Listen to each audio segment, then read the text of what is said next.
Jérémy a fait son travail de thèse de médecine sur un sujet qu'il va... Il faut appuyer sur la... Voilà, pour passer. La place du médecin généraliste durant la transition de la pédiatrie à l'adulte. Merci beaucoup. Merci.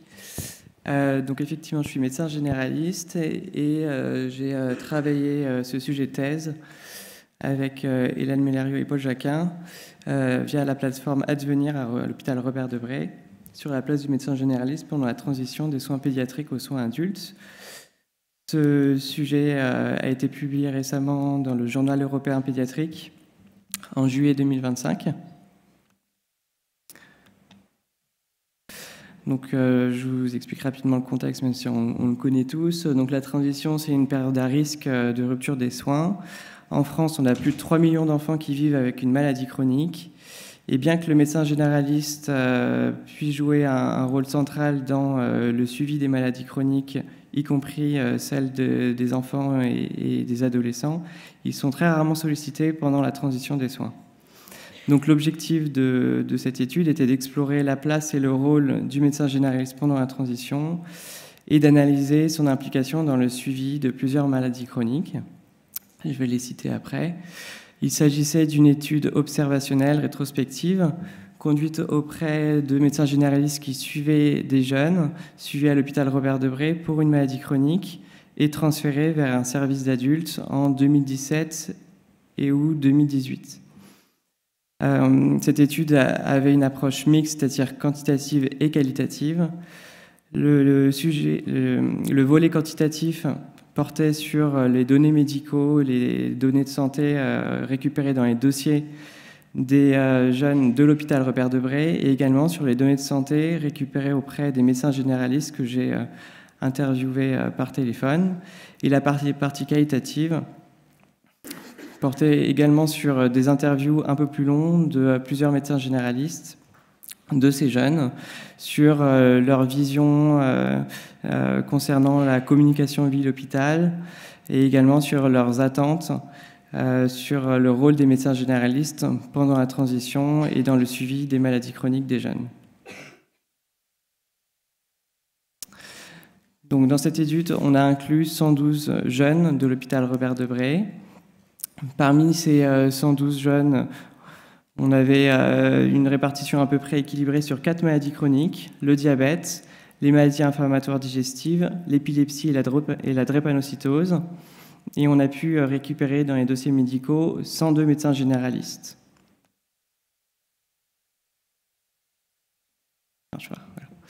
Donc les jeunes qui ont été inclus, ils habitaient en région parisienne pour la plupart, puisque l'hôpital Robert Debré, c'est dans le nord de Paris, dans une zone déficitaire de soins, et pour la plupart à proximité de leur médecin généraliste, contrairement à l'hôpital.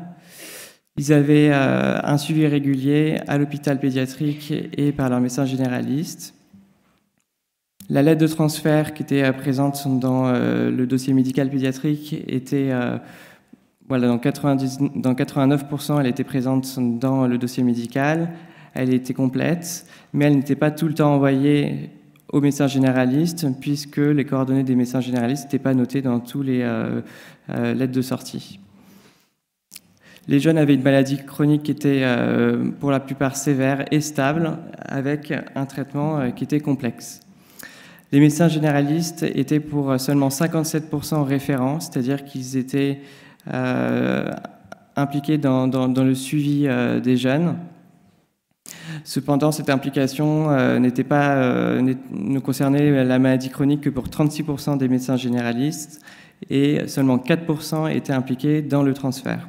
C'est-à-dire qu'ils avaient guidé ou aidé le jeune à aller vers un service d'adulte en cas de rupture des soins. On n'avait que 20% de médecins généralistes qui avaient parlé de la transition pendant les consultations avec ces jeunes. La communication avec l'hôpital était plutôt bonne, puisque 82% des médecins généralistes m'avaient dit avoir reçu les courriers hospitaliers de l'hôpital pédiatrique ou de l'hôpital adulte.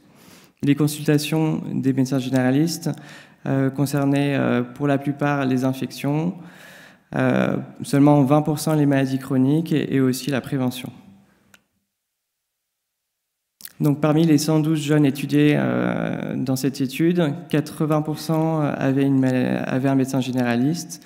Seulement la moitié avait un médecin généraliste référent. C'est à peu près équivalent à un médecin traitant, hein, pour résumer. Et moins de 20% des médecins généralistes étaient impliqués dans le suivi de la maladie chronique, c'est-à-dire qu'ils n'avaient pas parlé de la maladie chronique dans les 2 dernières consultations avec leurs jeunes. Et les médecins généralistes étaient par contre plus investis quand la maladie chronique était instable. Donc ça, c'est les résultats de la partie quantitative. Et pour le volet qualitatif, on a pu noter quelques faiblesses dans la communication médecin généraliste hôpital, parce que seulement 58% des lettres de transfert étaient envoyées aux médecins généralistes et 72% des médecins généralistes n'étaient pas informés du transfert. Pardon, ça c'est les résultats quantitatifs. Mais paradoxalement, quand j'avais interviewé les médecins généralistes pour le volet qualitatif, ils avaient l'impression, enfin en tout cas ils ressentaient la communication comme bonne, mais avec quelques réserves, puisqu'ils disaient que les comptes rendus arrivaient trop tardivement. Ils trouvaient que leur rapport avec les spécialistes hospitaliers était assez variable en fonction des équipes, et que la lettre de transfert était pas assez précise, c'est-à-dire qu'il leur manquait des informations importantes. Voilà, c'est un petit résumé des attentes des médecins généralistes par rapport aux résultats qualitatifs. Donc, ils pensent pouvoir jouer un rôle central dans la vie, dans la santé des jeunes et des jeunes adultes, notamment en délivrant les soins primaires, en délivrant des soins relatifs à leur maladie chronique, en coordonnant les soins, en centralisant les données de santé, et également en développant une relation de confiance avec les jeunes. Donc, grâce à tous ces éléments, ils pensent pouvoir repérer des situations à risque de rupture des soins et éventuellement les réorienter vers un service de spécialistes pour adultes. Donc, en conclusion, effectivement, la participation des médecins généralistes pendant la transition, elle semble très limitée, bien que les médecins généralistes se voient comme un acteur clé d'une transition RSI, notamment pour prévenir les pertes de suivi et les ruptures des soins. Leurs atouts, c'était la continuité des soins, la coordination et aussi leur soutien psychosocial. Donc, suite à cette étude, on pense que ce serait bien de renforcer la collaboration ville-hôpital ou médecin généraliste hôpital pour réduire le risque de rupture des soins et améliorer la santé de ces jeunes. Alors, on a essayé de comprendre pourquoi est-ce que les médecins généralistes étaient peu impliqués pendant la transition. Une des premières raisons, c'était que la déclaration du médecin généraliste auprès de la sécurité sociale est facultative, donc c'est la définition de médecin traitant. L'autre raison, c'est que le suivi des enfants et des jeunes atteints de maladies chroniques est assez centré sur l'hôpital pédiatrique, et donc ça limite l'implication des médecins généralistes.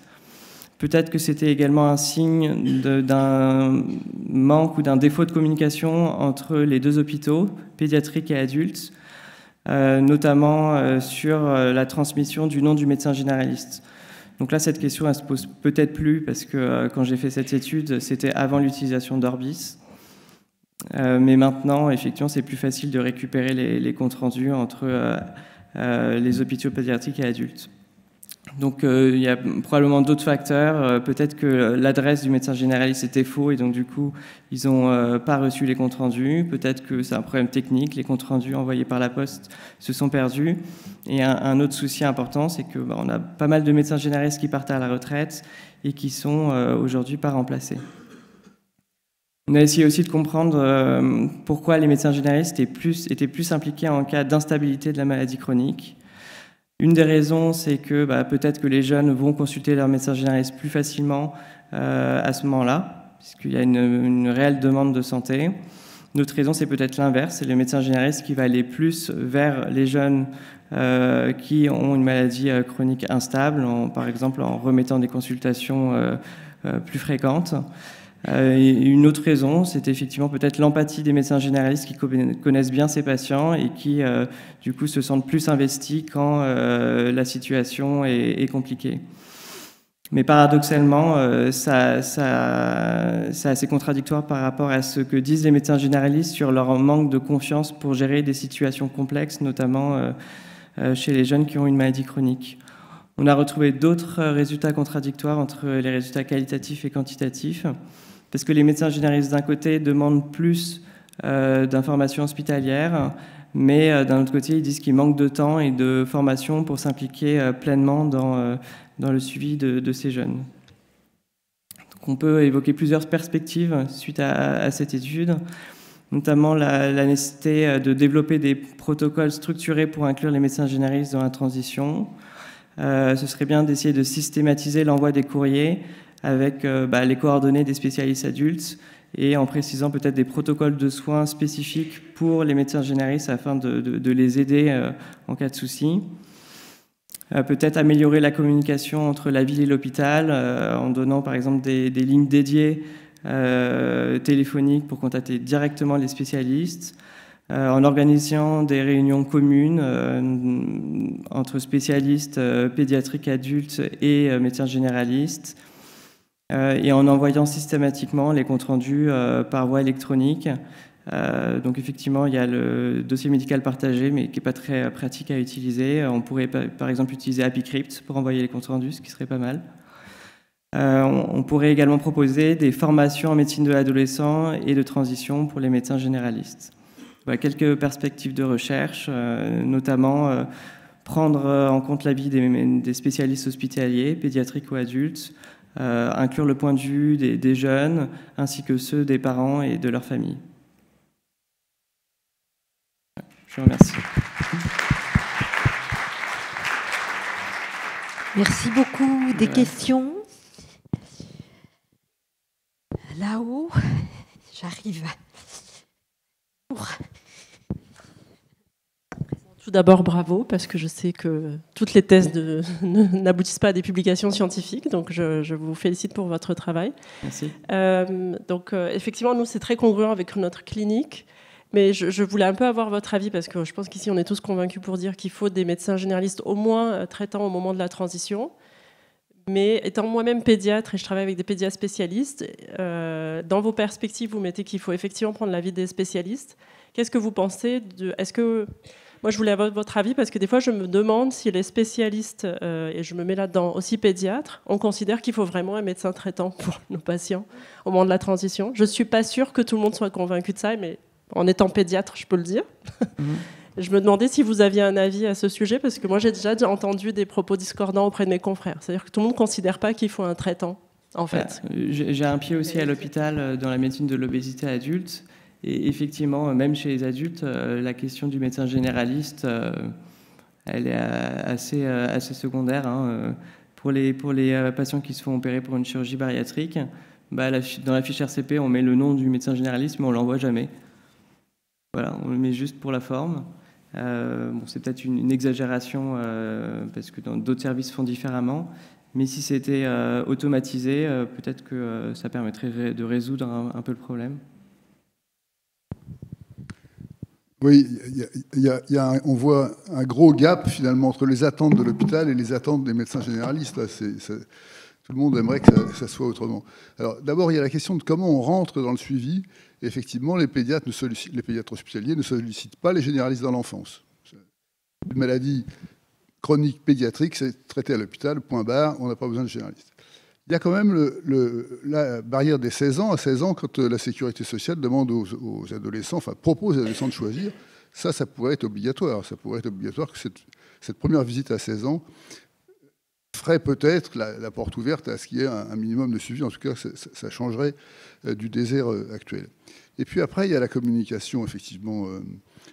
Tous ces courriers qui sont finalement longs, compliqués, difficiles à lire, qu'assez vite on laisse tomber quand on est médecin de ville. Moi, j'étais 25 ans médecin de ville. On lit pas tout, parce que c'est pas rédigé pour nous. C'est pas rédigé avec 3 lignes concises de diagnostic et 3 lignes concises de conduite à tenir en cas de ceci, de cela, etc. Il faudrait qu'il y ait une de standardisation d'une trame utile et utilisable par les généralistes lors de la transition. Et pas seulement lors de la transition, d'ailleurs. Exactement. Oui, je pense que c'est important. En consultation, on n'a pas le temps de lire des comptes rendus très longs. Et en général, on se limite à la conclusion et éventuellement à des recommandations qui seraient écrites à la fin.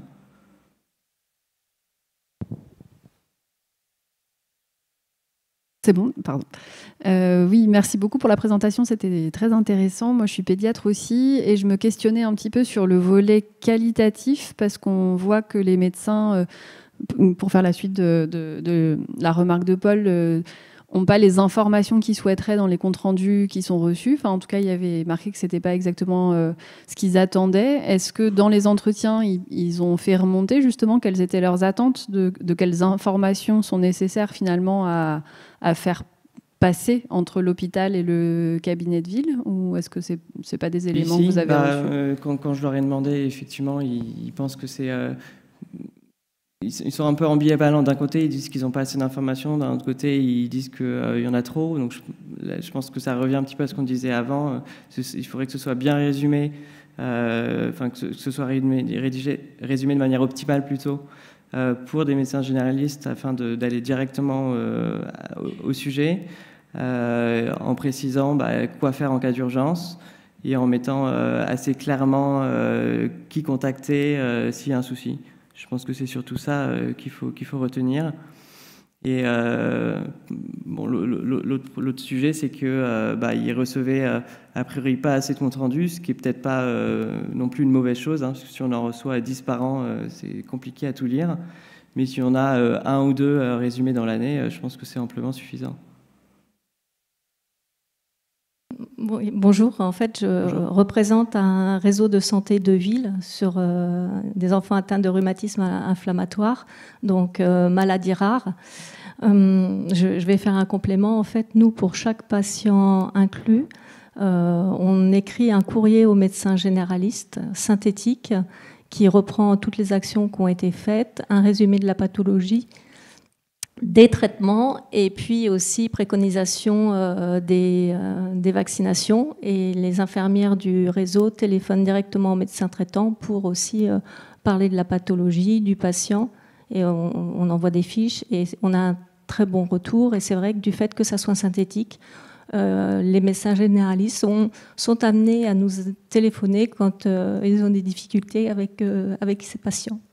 Donc on peut le faire, ça peut être là c'est un modèle qui est fait en réseau de santé, mais c'est une fiche, quoi. Tout est synthétique et donc c'est vraiment bien perçu.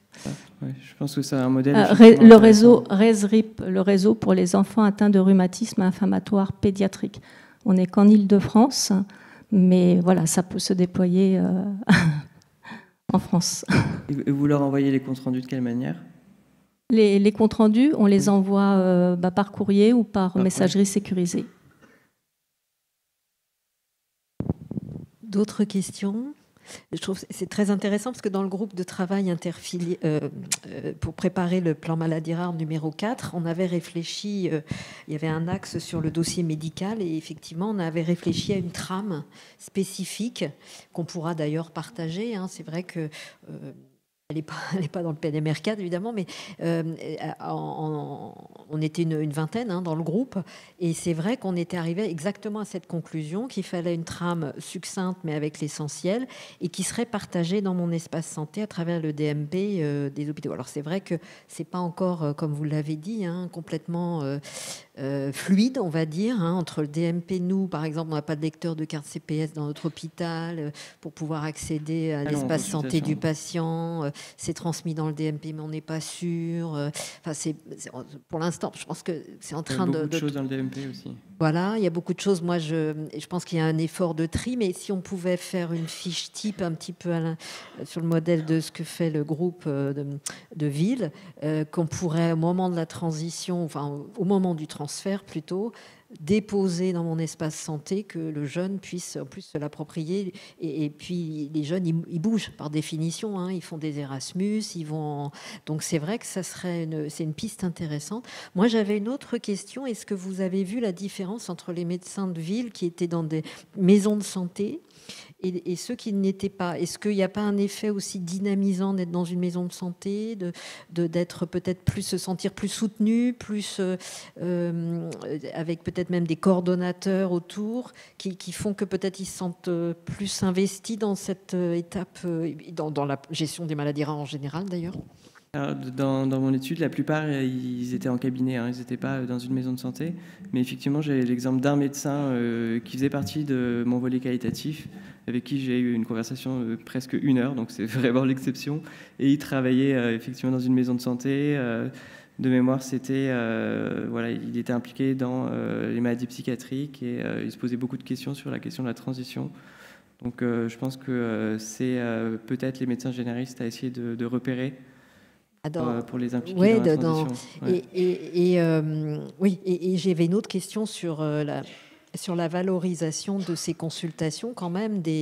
Joanne Izard, tu hoches la tête, c'est une question que tu avais peut-être posée, on l'a posée hier à la table ronde où vous étiez, mais c'est vrai que c'est chronophage de s'occuper de ces enfants avec un passé parfois même depuis la période prénatale. Est-ce qu'il y a des pistes Alors, les longues écouteuses ou quelque chose comme ça. Est-ce que ça marche dans les maladies rares? Est-ce qu'on pourrait imaginer que ces médecins qui s'investissent pourraient quand même avoir... Je crois que ça marche pour les maladies rares, mais ça va être en maladies chroniques. Mais il me semble que le médecin généraliste en ville peut faire des déclarations avec une valorisation de sa consultation. Au départ, c'était très limité à cardio, mais je crois que maintenant, en tous les cas, sur une maladie chronique complexe, ça rentre dedans. Mais que je regarde, parce que je ne sais pas. Motivant. L'autre solution éventuelle, ce serait de faire plusieurs consultations courtes avec des objectifs à chaque consultation. Oui. Si vous permettez, on peut continuer la conversation pendant la table ronde. Absolument. Pour essayer de respecter le timing. Merci beaucoup, Merci Jérémy. beaucoup, docteur Pierre-Raymond.